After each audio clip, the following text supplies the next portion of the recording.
Some marriages begin with love, some begin with hope. Yours began with a decision that was never yours to make. You had known Jung for almost your entire life, long enough to remember his awkward smiles, his bad habits, the way he went quiet when he was overwhelmed. Long enough that your bond didn't need labels, you were best friends, the kind people assumed would end up together one day simply because you fit so effortlessly. But comfort is not consent, and familiarity is not love. That was something your parents never understood. The announcement came on an ordinary evening with somehow made a voice. Your mother was folding lonely, your father was scrolling through his phone. The world felt normal until it didn't. We have finalized your marriage, your mother said casually. You looked up. My what? Your father didn't even glance at you. You are marrying Jungkook. The words didn't register at first. They hovered in the air, unreal, observed like a bad joke. Jungkook, you repeated, your voice barely audible. Yes, your mother said, smiling. You two already know each other so well, there is no risk, no adjustment, and no issues. Your chest tightened painfully. You didn't ask me. Your father finally looked at you, his expressions firm. This is not a discussion, it's settled. You stood up so fast your chair scraped against the floor. He's my best friend. You don't turn friendship into marriage like this. Your mother sighed, clearly irritated. Stop being dramatic. You will thank us later. That was the moment something inside you broke quietly and permanently. Joe found out the next day, no from you, no from a conversation from his parent who spoke with the same certainty, the same lack of hesitation. She's the right choice, his mother said. We trust her and she trusts you. Jungkook clenched his jaw. You don't know that. His father crossed his arm. You are not refusing. Jungkook's voice stopped. Did she even agree to this? She doesn't need to. His mother replied sharply. This is for both of you. For both of you? As if being forced into a lifetime commitment was a gift.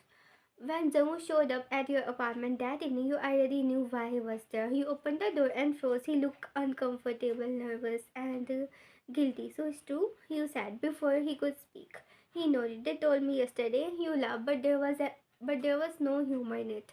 Funny how everyone knows about our marriage except us. I didn't want this to happen like this, he said quickly. But you are letting it happen. He replied just as quickly. The silence stretched between you, thick and suffocating. I didn't know how to stop them. Joe finally admitted. You looked at him, really looked at him, and felt your heart itchy. You were the one person I thought would never choose silence over me. He thought tightened. I'm sorry, so it didn't undo damage, so it didn't give you your choice back.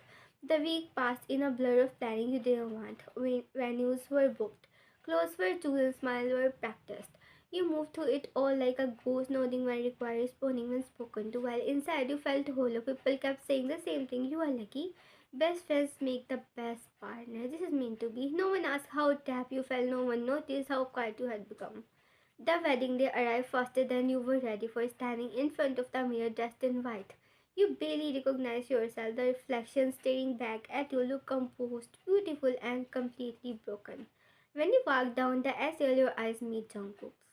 He looked terrified.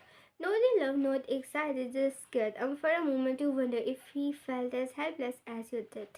The vows were short, formal, and emotionless when the official pronounced you husband and wife. Applause filled the room, but your heart felt unbearably heavy. This was it, your friendship rewritten into something neither of you had chosen. That night, the silence in your shared bedroom was unbearable. You sat on opposite side of the bed, strangers bound by a legal title. I didn't know how to do this, Tangu said quietly. You didn't look at him, neither do I. He hesitated. I will try to be a good husband. That made your chest edge. I didn't need you to be my husband, you said softly. I needed you to be brave enough to stay my friend. He had no answer, and in that moment you realized something terrifying. Your marriage had not failed yet, but your friendship already had. You turned away, there slipping onto the pillow. This was not love, this was not joy, this was the beginning of a regret that would only grow deeper with time. Marriage didn't turn Jung into a husband, it turned him into something distant, someone who shared spaces with you, but never truly shared himself. The apartment you lived in felt less like a home and moved like a waiting room where emotions were pushed and nothing ever moved forward. You woke up beside him every morning, yet you stopped expecting a good morning, you stopped expecting warmth, conversation, or concern. Doug was not cruel, and that somehow hurt more. Cruelty would have meant intention. His neglect felt careless, effortless, and unintentional, and deeply damaging. You tried to adjust. You rearranged your routine around his. You cooked meals he barely touched. You waited for him to come home, even when he was late, convincing yourself that patience was part of marriage. But patience, when met with indifference, slowly turns into self-erasure. That was when she came back into his life. Her name didn't matter first, but her presence did. She was someone you already knew, someone you had never tested, someone who had always looked at you with thinly veiled jealousy and quiet hostility.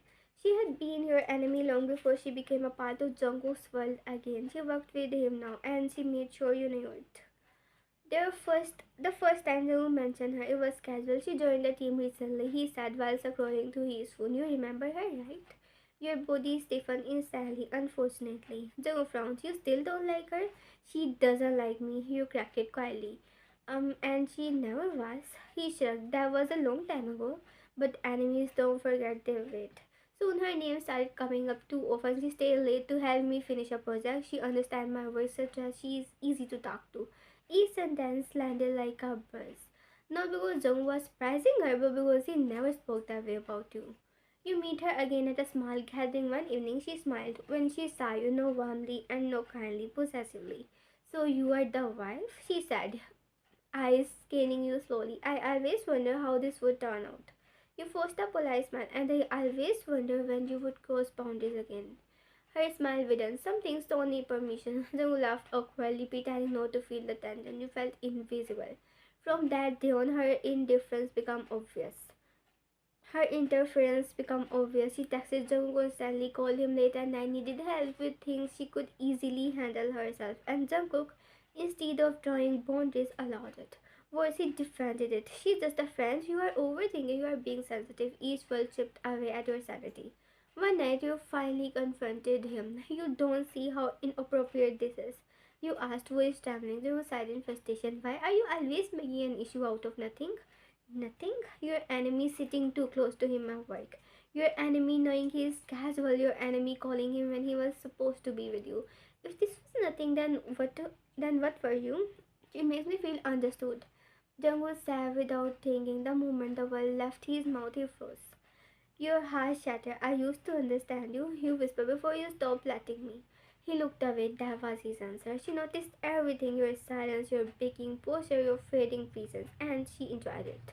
She started comparing herself to you openly. She's too emotional, though. She doesn't suit your lifestyle. You have changed since the marriage. Poison served gently, and Jungwoo drank it.